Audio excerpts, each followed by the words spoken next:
Subscribe the channel and click the bell icon to get latest update. Hello friends, Amrit Daya tutorial में आपका फिर से स्वागत है और आप देख रहे हैं डॉक्टर अमृत दया को। तो दोस्तों, मैं आज आपके लिए जो टॉपिक लेके आया हूँ वो है सोमेटिक हाइब्रिडाइजेशन।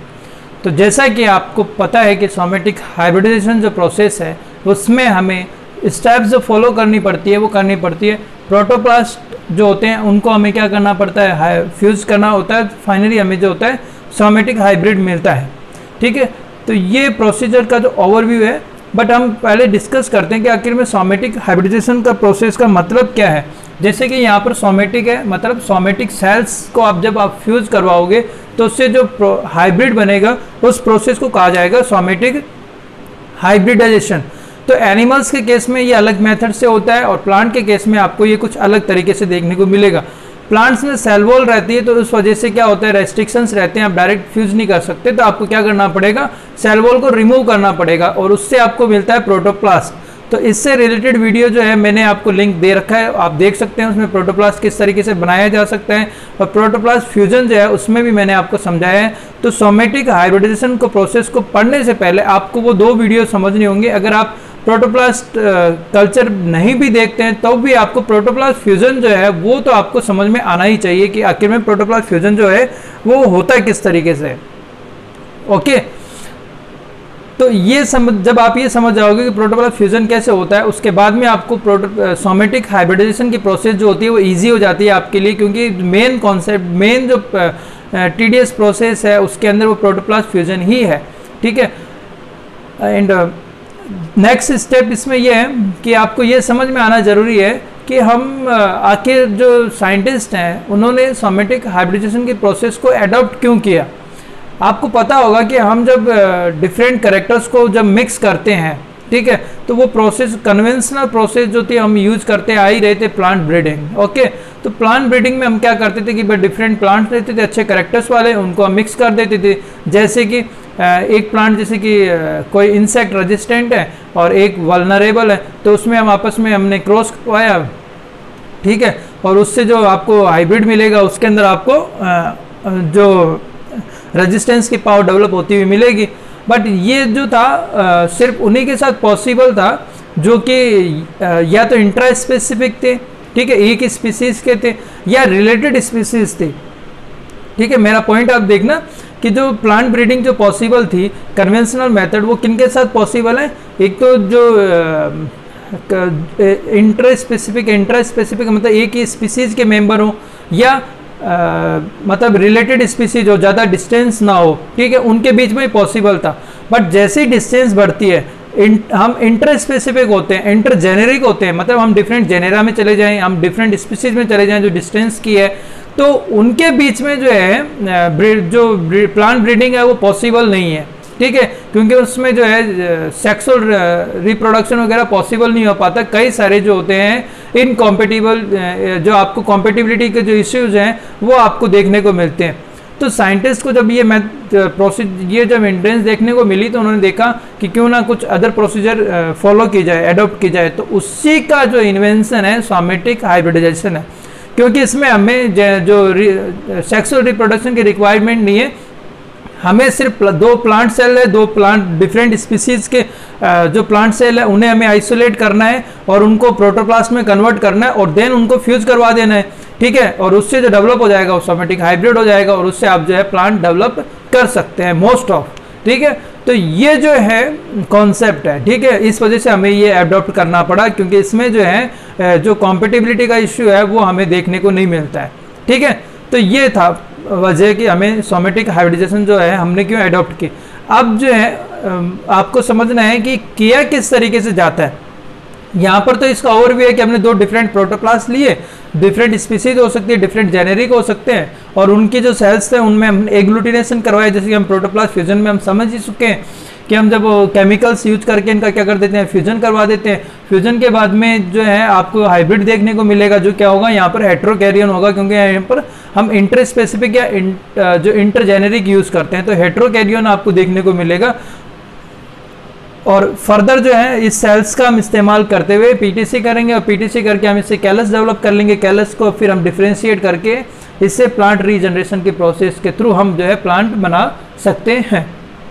ओके, तो इसका बेनिफिट आपको क्या होगा वो हम इसके सोमेटिक जो हाइब्रिडाइजेशन की जो प्रोसेस है उसके एप्लीकेशंस में देखेंगे। कई सारे एप्लीकेशंस हैं, कई सारे इंपॉर्टेंस हैं इसके, ठीक है, तो वो हम वहाँ समझेंगे। अब हम देखेंगे कि किया किस तरीके से जाता है। ठीक है, करने के लिए आपको ये समझना होगा कि सबसे पहले प्रोटोप्लास्ट फ्यूजन जो है वो आप देख ही चुके होंगे कि प्रोटोप्लास्ट फ्यूजन किस तरीके से होता है। उसके बाद में जो प्रोसेस है वो है सिलेक्शन ऑफ हाइब्रिड सेल, कि जो हाइब्रिड आपने बनाया है वो वास्तव में आपको जो मिला है, जो जितने भी प्रोटोप्लास्ट आपको मिले हैं वो हाइब्रिड है या नहीं है, वो आपको क्या करना पड़ेगा, आइडेंटिफाई करना पड़ेगा। क्यों करना पड़ेगा? सपोज दैट, क्योंकि जैसे कि आपने एक टेस्ट ट्यूब थी, टेस्ट ट्यूब में आपने ये सारे मिक्स कर दिए, ठीक है, अलग अलग प्रोटोप्लास्ट थे और ये आपने मिक्स कर दिए, तो जरूरी तो नहीं है कि ये सब मिक्स हो जाए, कि कुछ शायद हो सकता है कि कुछ मिक्स ना हुए हो, ठीक है। तो उस केस में क्या करना पड़ेगा, आपको आइडेंटिफाई करना पड़ेगा कि वास्तव में जो है वो ये, जैसे कि यहाँ पर ये देख सकते हैं कि ये हाइब्रिड जो है आपके पास जो प्रोटोप्लास्ट हाइब्रिड होके आया है वो हाइब्रिड हुआ भी है या नहीं हुआ है, ठीक है। तो इसे आइडेंटिफाई करने के लिए हमें क्या करना पड़ता है, मेथड फॉलो करने पड़ते हैं। तो वो हम देखते हैं कि इसमें सिलेक्शन ऑफ हाइब्रिड क्या सेल्स के मेथड्स क्या है, उसके बाद में हम देखेंगे सिलेक्शन ऑफ हाइब्रिड प्लांट का सिलेक्शन कैसे होता है, ठीक है। Then selection of hybrid cell, जो सोमेटिक हाइब्रिड बनाया है उसका सिलेक्शन करना होगा आपको। तो उसके लिए जो मेथड यूज किया जाता है उसका फर्स्ट मेथड है विजुअल मेथड, ठीक है। तो विजुअल मेथड भी जैसे कि हम यहाँ डिस्कस करेंगे विजुअल मेथड, इसके अलावा जैसे कि कॉम्प्लीमेंटेशन मेथड भी होते हैं जिसमें हम ऑक्सोट्रॉपिक सिलेक्शन भी करते हैं एंड रेजिस्टेंस सिलेक्शन भी करते हैं, वो हम इसके बाद में डिस्कस करेंगे। विजुअल सिलेक्शन, जैसे कि नेम सजेस्ट कर रहा है विजुअल, मतलब देखकर आप सिलेक्ट कर सकते हो कि हाइब्रिड है या नहीं है, ठीक है। तो यहाँ पर देखिए आप, प्रोटोप्लास्ट ए है, प्रोटोप्लास्ट बी है। इस मेथड का कॉन्सेप्ट ये है कि इसमें हम जो प्रोटोप्लास्ट यूज करते हैं वो एक प्रोटोप्लास्ट से यूज करते हैं ग्रीन प्रोटोप्लास्ट और एक करते हैं वाइट प्रोटोप्लास्ट, मतलब ऐसे प्रोटोप्लास्ट जिनके अंदर क्लोरोप्लास्ट प्रेजेंट ना हो, ठीक है। मतलब हम प्लांट के ऐसे पार्ट से सेल को आइसोलेट करते हैं जहां पर आपको प्रोटोप्लास्ट या तो एब्सेंट मिले या कम मिले, ठीक है। तो इस केस में क्या होता है, जैसे कि आपने लीफ से प्रोटोप्लास्ट बनाया और इसमें ऐसे प्लांट से पार्ट से बनाया जिसमें आपको क्लोरोप्लास्ट एब्सेंट मिलता है, तो उसका जो प्रोटोप्लास्ट कैसा होगा, वाइट होगा, ठीक है। जब आप इसका फ्यूजन करवा दोगे, कि जैसे कि आपने हाइब्रिड बनाना है तो इसका फ्यूजन करवाएंगे तो जो सेल्स डेवलप होगी वो कैसी होगी, ग्रीन होगी, और उससे जो कैलस डेवलप होगा वो कैसा हो जाएगा, सोमेटिक हाइब्रिड हो जाएगा। इन केस में ग्रोथ इसलिए नहीं कर पाते हैं क्योंकि हम जो मीडिया यूज करते हैं वो क्या मिनिमल मीडिया यूज करते हैं, जिसकी वजह से यहाँ पर ग्रोथ पॉसिबल नहीं हो पाती है, ठीक है।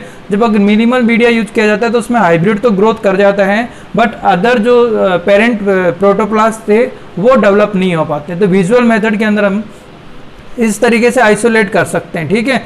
तो ये मेथड है। साथ ही साथ जो है यहाँ पर मैकेनिकल मेथड भी यूज किया जा सकता है, जैसे कि बाई पिपेट के थ्रू भी जो है प्रोटोप्लास्ट को जो है वो आइसोलेट किया जा सकता है। तो विजुअल मेथड का कॉन्सेप्ट बस इतना है कि इसमें हम एक प्रोटोप्लास्ट यूज करते हैं कलर्ड और एक करते हैं वाइट प्रोटोप्लास्ट, ठीक है। इसके बाद में जो है वो हम देखेंगे रेजिस्टेंस के बेसिस पे किस तरीके से आइसोलेट किया जाता है। तो नेक्स्ट है रेजिस्टेंस मार्कर के बेसिस पे सोमेटिक हाइब्रिड सेल का जो आइडेंटिफिकेशन करना, ठीक है। तो यहाँ पर हम देखते हैं एक एग्जांपल के थ्रू, जहाँ पेटूनिया हाइब्रिडा एंड पेटूनिया पैरोडी है। तो यहाँ पर जो प्रोटोप्लास्ट ए जो है, प्रोटोप्लास्ट ए पेटूनिया हाइब्रिडा, वो एक्टिनोमाइसिन के लिए क्या है, रेजिस्टेंस है। एक्टिनोमाइसिन डी जो है उसके लिए क्या है, सेंसिटिव है एंड फॉर्म मैक्रो कॉलोनी, मतलब कॉलोनीज बनाएगा तो बड़ी बड़ी कॉलोनीज बनाएगा। और जो प्रोटोप्लास्ट बी जो है हमारे पास में पेटूनिया पैरोडी, वो क्या है, एक्टिनोमाइसिन के लिए रेजिस्टेंट है, एक्टिनोमाइसिन डी रेजिस्टेंट है। समझना ये क्या कहना चाहते हैं, एंड फॉर्म माइक्रो कॉलोनीज, ठीक है। तो अब आपको समझ में आ गया होगा कि यहाँ पर एक तो जो है ये सेंसिटिव है और ये जो है रेजिस्टेंट है। जब आप इसका फ्यूजन करवाएंगे तो ये कैसा होगा, हाइब्रिड की क्वालिटी क्या होगी, ये रेजिस्टेंट होगा प्लस कॉलोनीज बनाएगा, वो कैसी बनाएगा, मैक्रो कॉलोनीज बनाएगा, ठीक है। तो आपको जो देखने को मिलेगा वो रेजिस्टेंट होगा और मैक्रो कॉलोनीज बनाएगा और ग्रोथ करेगा इजीली। ठीक है, जब आप मीडिया के अंदर एक्टिनोमाइसिन यूज करते हैं तो ठीक है, तो यहाँ पर एक सेंसिटिव है और एक रेजिस्टेंट है। देन आपने क्या करवाया, फ्यूजन करवाया। अब आप क्या करोगे, इनको एक मीडिया पे ग्रो करवाओगे जिस मीडिया के अंदर क्या होगा, एक्टिनोमाइसिन डी होगा। तो एक्टिनोमाइसिन डी होगा तो आपको साफ पता है, क्योंकि ये तो सेंसिटिव है तो ये ग्रोथ नहीं करेगा। ठीक है, और ये फ्यूजन जो है उसमें आ जाएगा एक रेजिस्टेंस की पावर, तो ये क्या करेगा, ग्रोथ करेगा।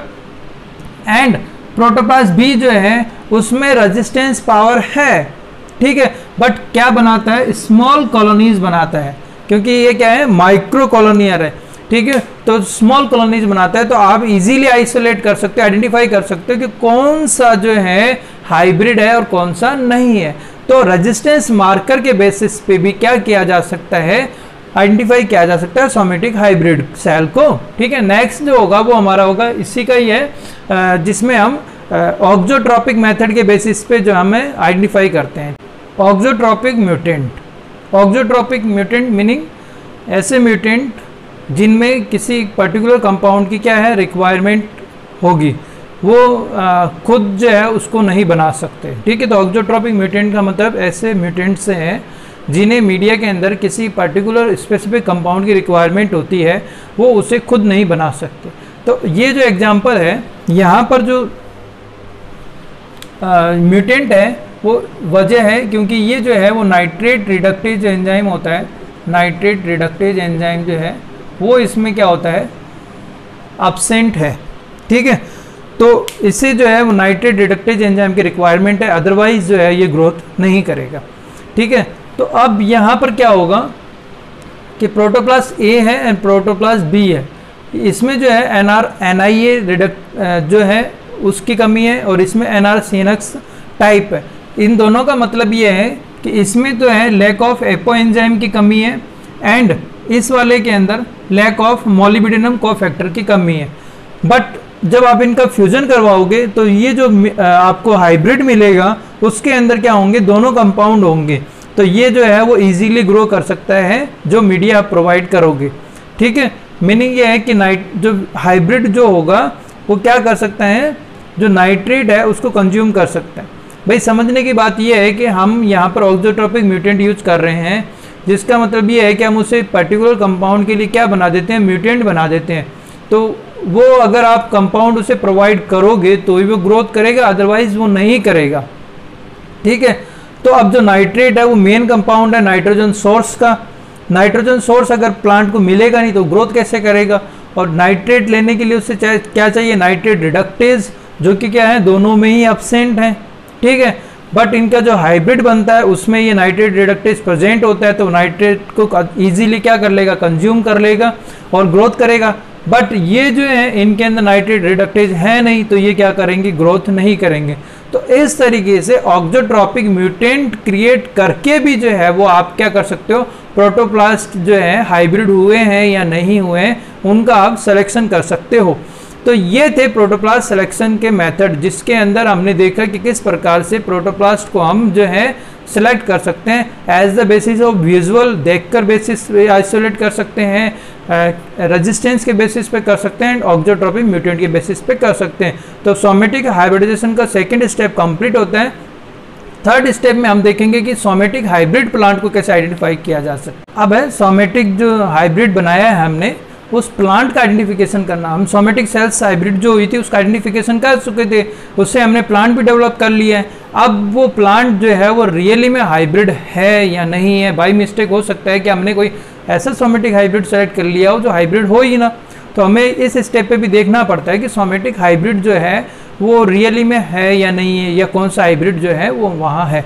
तो आपको देखना पड़ेगा उसके लिए सोमेटिक हाइब्रिड। तो सोमेटिक हाइब्रिड जो है उसके सिलेक्शन के लिए आप क्या मेथड यूज कर सकते हो। फर्स्ट मेथड है हमारे पास में मॉर्फोलॉजी बेसिस पे। इजी मेथड है कि प्लांट में ऐसे कैरेक्टर्स देखना जो कि आपको मॉर्फोलॉजी तौर पे देखने को मिल जाए। जैसे आपको लीफ की साइज देखनी पड़ेगी, लीफ का कलर देखना पड़ेगा, फ्लावर का कलर देखना पड़ेगा, या इसके अलावा जैसे प्लांट की साइज है, डिफरेंट जो मॉर्फोलॉजिकल कैरेक्टर्स हैं उसके बेसिस पे जो है आप हाइब्रिड का सिलेक्शन कर सकते हो। हाइब्रिड जो होगा वो कैसे कैरेक्टर शो करेगा, इंटरमीडिएट, ठीक है, जो आपने सेलेक्ट किए थे प्रोटोप्लास्ट उनका इंटरमीडिएट जो कैरेक्टर है वो हाइब्रिड शो करेगा। तो उसके बेसिस पे जो है हम हाइब्रिड सोमेटिक हाइब्रिड है उसको हम आइडेंटिफाई कर सकते हैं। ओके, तो नेक्स्ट मेथड है हमारे पास में आइसोएंजाइम एनालिसिस। आइसोएंजाइम एनालिसिस का मतलब क्या होता है कि मतलब आइसोएंजाइम क्या होता है आपको पता होना चाहिए कि एक एंजाइम होता है, ठीक है, जो कि दो डिफरेंट एंजाइम है, जैसे कि यहाँ पर दो डिफरेंट एंजाइम है ए एंड बी एंजाइम, ठीक है, और ये जो है वो सिमिलर हैं, मतलब ये एक ही हैं, जैसे अगर हम इन्हें लिखें कि 1, ठीक है, और इनका फंक्शन भी क्या होगा, फंक्शन भी जो है ये है, मतलब ये जो वन एंजाइम है, वन एंजाइम उसका पर्टिकुलर फंक्शन है, ठीक है, यहाँ पर, ठीक है, यहाँ पर एक एग्जांपल लिख लेते हैं, जैसे कि प्रोटीएज है, प्रोटीएज एंजाइम है जो कि क्या करता है, प्रोटीन को डाइजेस्ट करता है ना, प्रोटीन डाइजेशन करता है, ठीक है, तो प्रोटीएज एंजाइम है जो कि प्रोटीन को क्या करता है, डाइजेस्ट कर देता है। अब ये एंजाइम है और इसकी डिफरेंट फॉर्म्स है ए एंड बी, ठीक है, तो पर्टिकुलर एंजाइम की जो डिफरेंट फॉर्म्स हैं, ठीक है, वो इस एंजाइम की तरह ही है और फंक्शन जो होता है वो सेम ही करता है, ठीक है। प्रोटीएज एंजाइम की डिफरेंट फॉर्म्स जो कि क्या करे, सेम फंक्शन को करती है, उन एंजाइम की फॉर्म्स को क्या कहा जाएगा, आइसो एंजाइम, क्योंकि उनका फंक्शन सेम है, बस उनका जो डिफरेंट स्ट्रक्चर्स जो हैं वो अलग अलग है, ठीक है। तो ये जो आइसो एंजाइम है ये क्या हो सकते हैं कि जब आप हाइब्रिड बनाओगे तो पर्टिकुलर एंजाइम्स के आइसो एंजाइम आपको उस हाइब्रिड में देखने को मिल सकते हैं, ठीक है, तो उनको आइडेंटिफाई करके हम ये पहचान सकते हैं कि ये हाइब्रिड है, ठीक है। तो इस बेसिस पे भी क्या किया जा सकता है, प्लांट को आइडेंटिफाई किया जा सकता है, ठीक है। नेक्स्ट है क्रोमोसोमल कॉन्स्टिट्यूशन। क्रोमोसोमल कॉन्स्टिट्यूशन का मतलब हो गया कि जो आपने हाइब्रिड बनाया है उसमें दोनों प्लांट से जो है क्रोमोसोम आएंगे, तो उसमें जो नंबर्स में भी वेरिएशन होगा और अदर जो करेक्टर्स होते हैं उसमें भी आपको वेरिएशन देखने को मिलेगा। तो क्रोमोसोमल कॉन्स्टिट्यूशन में हम जो क्रोमोसोम नंबर्स होते हैं उनको काउंट करके ये देख लेते हैं कि ये हाइब्रिड है। अदरवाइज अगर हाइब्रिड नहीं होगा तो उसमें क्रोमोसोम नंबर वो है वो आपको कम देखने को मिलेंगे, है ना। तो इसके बेसिस पे भी हम जो है सोमेटिक हाइब्रिड को आइडेंटिफाई कर सकते हैं। एंड आजकल इजी मेथड है मॉलिक्यूलर टेक्निक्स, जिसमें हम PCR, RFLP, AFLP, other techniques, molecular markers का इस्तेमाल करते हुए भी सोमेटिक हाइब्रिड को क्या कर सकते हैं, आइडेंटिफाई किया जा सकता है। जैसे कि आजकल प्लांट ब्रीडिंग में भी मॉलिक्यूलर मार्कर का बहुत ज़्यादा इस्तेमाल होता है, तो यहाँ पर भी सोमेटिक हाइब्रिड को भी आप जो है मॉलिक्यूलर मार्कर के बेसिस पर जो है आइडेंटिफाई कर सकते हो। तो इसके साथ में जो है अपना सोमेटिक हाइब्रिडाइजेशन का जो प्रोसीजर है वो कंप्लीट होता है। अब हम इनके देखेंगे कि एप्लीकेशंस क्या है और कुछ ड्रॉबैक्स क्या है। अब है एप्लीकेशंस।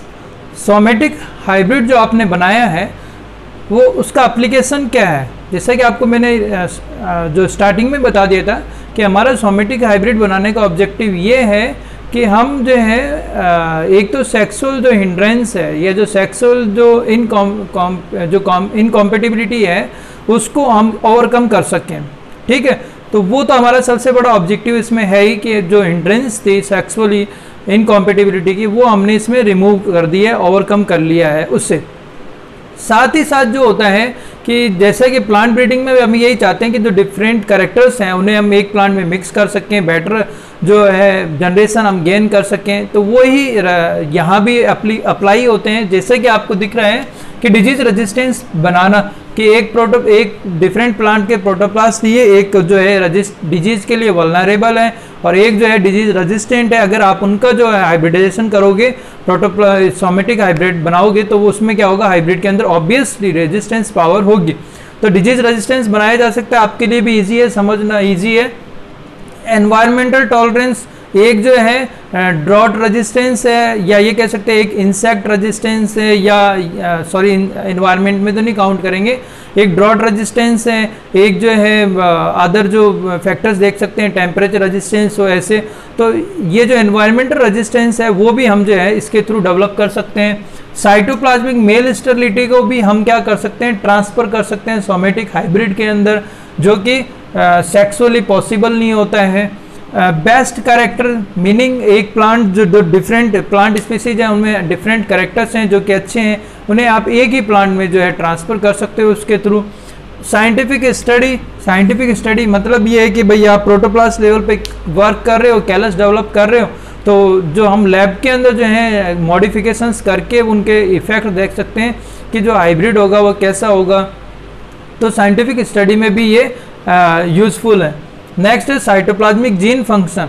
जो साइटोप्लाज्मिक जीन से मतलब हो गया है जैसे कि जो माइटोकॉन्ड्रिया है, क्लोरोप्लास्ट है, इनके जो जीन्स हैं उनके फंक्शंस क्या है, उन्हें भी जो है हम लैब के अंदर इजीली जो है स्टडी कर सकते हैं। उनमें कोई अगर हम चेंज करना चाहते हैं, उसमें कोई म्यूटेशन करना चाहते हैं, तो वो इफेक्ट भी हम जो है हम देख सकते हैं।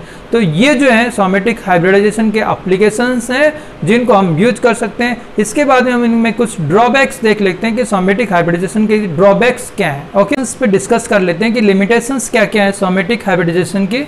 इसमें देखिए कि हम क्या करते हैं कि डिफरेंट स्पीसीज के प्रोटोप्लास्ट को हाइब्रिड करके सोमेटिक हाइब्रिड बनाते हैं, बट क्या होता है सभी केसेस में पॉसिबल नहीं है कि हम वाइबल सोमेटिक हाइब्रिड बना सकें, क्योंकि कई सारी जेनेटिक जो इनकॉम्पेटिबिलिटी होती है वो देखने को मिल सकती है। ठीक है, तो यही कुछ फैक्टर्स हैं जिनकी वजह से थोड़ा सा हमें यहाँ पर लिमिटेशंस देखने को मिलती है। तो देखते हैं लिमिटेशंस क्या क्या है। जैसे कि फर्स्ट लिमिटेशंस हैं कि लिमिटेशंस इन सिलेक्शन मेथड। जब आप सिलेक्शन करते हो सोमेटिक सेल के बेसिस पे, सोमेटिक हाइब्रिड के बेसिस पे, तो वहाँ पे कई सारी लिमिटेशंस हमें देखने को मिल सकती है। जैसे विजुअल कैरेक्टर्स में है तो किसी में हमें विजुअल पॉसिबल है, किसी में नहीं है, किसी में जो है रेजिस्टेंस बेसिस पे पॉसिबल है, किसी में नहीं है, किसी में ऑब्जोट्रॉपिक बेसिस पे सिलेक्शन। तो वो सिलेक्शन वाले जो मेथड्स हैं, ये सिलेक्शन वाला जो स्टेप है वो थोड़ा सा क्या लिमिटेशंस कॉज करता है। नेक्स्ट है जो स्पेसिफिक कैरेक्टर्स हैं। हम चाहते हैं कि स्पेसिफिक कैरेक्टर हम कंबाइन करना चाहते हैं कि डिफरेंट हमने प्लांट यूज किए और उनके कैरेक्टर हम एक प्लांट मिलाना चाहते हैं, बट क्या होता है ऑल केसेस में पॉसिबल नहीं है। कुछ केसेस के अंदर जो कैरेक्टर्स होते हैं वो जरूरी नहीं है कि वो पर्टिकुलर स्पीसीज के अंदर एक्सप्रेस हों, तो कई बार स्पेसिफिक कैरेक्टर्स जो होते हैं वो एक्सप्रेस भी नहीं होते हैं। तो ये भी एक यहाँ पर लिमिटेशंस है। नेक्स्ट है जब हम प्रोटोप्लास्ट फ्यूजन करते हैं तो हम देखते हैं कि एक से ज़्यादा प्रोटोप्लास्ट फ्यूज हो जाते हैं, तो उस केस में हमें जो प्लॉइडी मिलती है वो एम्फीप्लॉइडी होती है, मतलब डिप्लॉइड, ट्रिप्लॉइड, टेट्राप्लॉइड तक हमें आप देखने को मिल सकते हैं। तो वो ज़्यादा वाइबल नहीं होते, एम्फीप्लॉइडी ज़्यादा वाइबल भी नहीं है और ज़्यादा फेवरेबल कंडीशन भी नहीं है।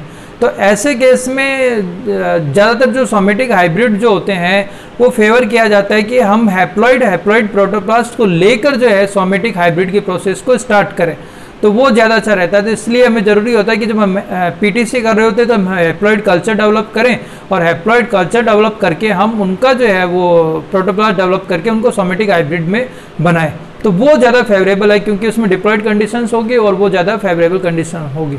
तो ये भी एक लिमिटेशंस है। नेक्स्ट है in some cases viable somatic hybrid is not possible, कि जैसे कि मैंने बताया कि हम जो सोमेटिक हाइब्रिड बना रहे हैं तो उसमें एम्फीप्लॉइडी वगैरह होती है, तो ज़रूरी नहीं होता कि हमेशा वो वाइबल भी हो, तो कुछ केसेस में ये वाइबल भी नहीं होते हैं। तो in some cases viable somatic hybrid is not possible. ठीक है, ये भी एक लिमिटेशंस है। एंड लास्ट में जो है वो जेनेटिक वेरिएशंस हैं। जेनेटिक वेरिएशन इसलिए आ जाती है क्योंकि जब आप कैलस कल्चर वगैरह भी करते हैं तो उसमें क्या होता है सोमेक्लोनल वेरिएशंस वगैरह जो है वो आपको देखने को मिल सकती है। प्रोटोप्लास्ट जब हम फ्यूजन कर रहे हैं तो वहाँ पर हमें क्रोमोजोमल एलिमिनेशन भी देखने को मिल सकता है। तो जेनेटिक वेरिएशन के पॉसिबिलिटी जो है सोमेटिक हाइब्रिडाइजेशन के अंदर बनी रहती है। तो ये कुछ लिमिटेशंस थी जिनके बेसिस पे आप लिख सकते हैं एग्जाम में कि ये सोमेटिक हाइब्रिडाइजेशन के अंदर लिमिटेशंस हैं। इसी के साथ में हमारा जो सोमेटिक हाइब्रिडाइजेशन का जो चैप्टर है वो कंप्लीट होता है। हम ये जो टॉपिक था उसकी स्पेशलिटी ये है कि मैंने आपको स्टेप टू स्टेप बताया कि किस तरीके से सोमेटिक हाइब्रिडाइजेशन की प्रोसेस होती है। साथ ही साथ हमने एप्लीकेशंस एंड लिमिटेशंस भी डिस्कस किए तो एग्जाम के पॉइंट ऑफ व्यू अगर 6 मार्क्स का क्वेश्चन भी आता है तो हम इजीली जो है वहाँ लिख सकते हैं। तो इसी के साथ में आपको मेरा वीडियो कैसा लगा आप लाइक करना ना भूलें और साथ ही साथ कमेंट भी करें, और ऐसे वीडियो आपको किस पे चाहिए वो भी आप कमेंट कर सकते हैं, और साथ ही साथ में चैनल को सब्सक्राइब करें एंड अपने दोस्तों को शेयर भी करें। इसी के साथ में थैंक यू, फिर मिलेंगे, बाय बाय।